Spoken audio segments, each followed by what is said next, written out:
Selamat malam, saya Karya Putusindra dan di sini saya akan menjelaskan tentang sistem PSC di Indonesia. Yaitu, dan itu terbagi menjadi dua jenis. Yang pertama adalah cost recovery, yang kedua adalah tentang gross split.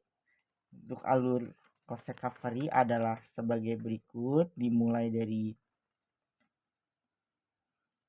gross revenue. Gross revenue adalah penghasilan kotor dari produksi minyak atau gas, itu dirumuskan sebagai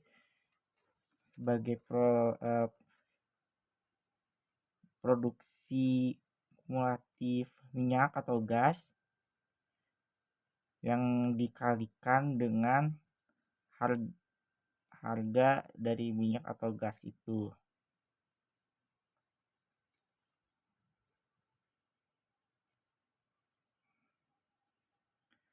Lalu setelah itu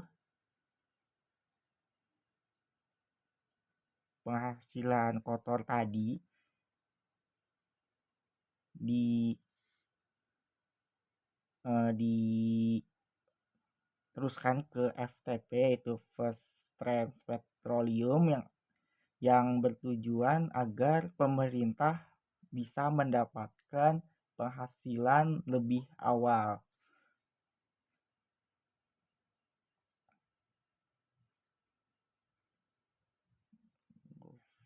Government share. Lalu setelah itu pasar kotor tadi itu dilanjutkan ke investment credit atau pendapatan tambahan untuk kontraktor. Lalu skema cost recovery.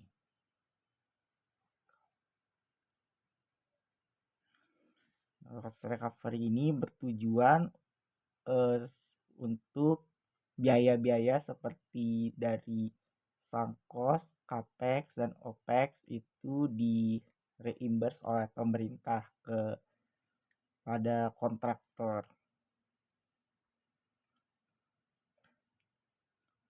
Lalu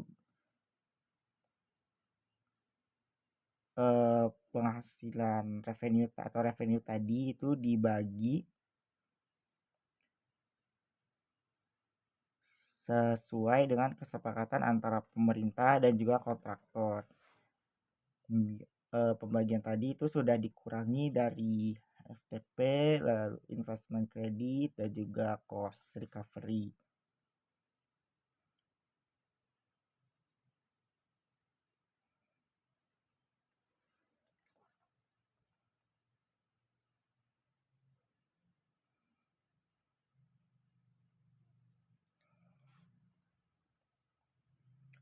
Lalu selanjutnya setelah dibagi, kontraktor itu harus menjual sebagian dari minyak atau gas tersebut ke market Indonesia. Dan itu dijelaskan di skemanya DMO atau Domestic Market Obligation. Dan sebagai gantinya pemerintah memberikan reimburse atau DMOV pada kontraktor.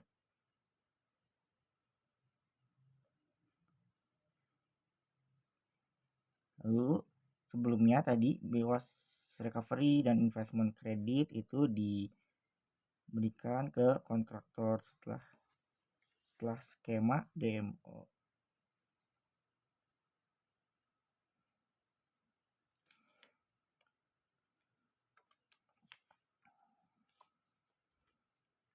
Lalu setelah itu kontraktor harus membayar pajak.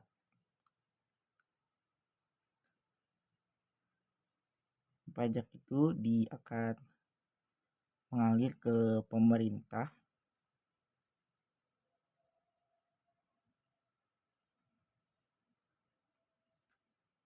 Lalu sehingga di akhir itu eh, yang didapatkan oleh kontraktor itu dihitung pada skema kontraktor share, lalu akhirnya didapatkanlah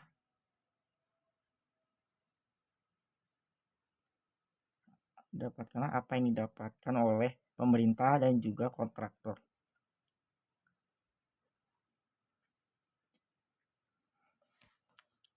Seperti ini.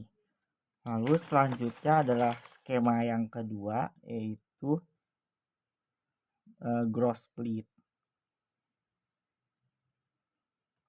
Berbeda dari skema sebelumnya, yaitu cost recovery. Kalau gross split itu biaya-biaya produksi tadi seperti sang cost, capex, opex itu tidak akan di-reimburse oleh pemerintah. Sehingga skemanya adalah sebagai berikut. Keuntungan kotor langsung dibagi sesuai kesepakatan antara pemerintah dan kontraktor.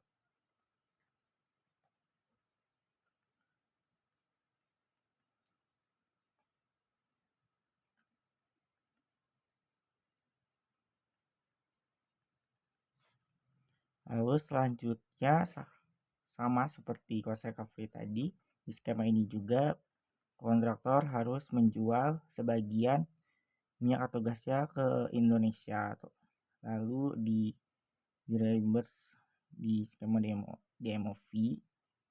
Lalu kontraktor harus membayar biaya operasinya sendiri.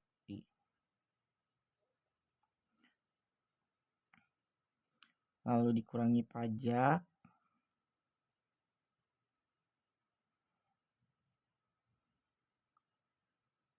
Dan pajak itu masuk ke pemerintah.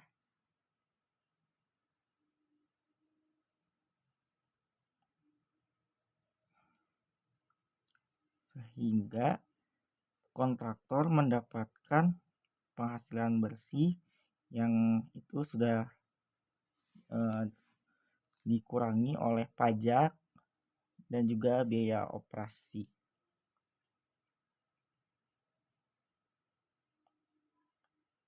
Oke. Nah, berikut ada skemanya. Mungkin seperti itu aja dari saya. Terima kasih.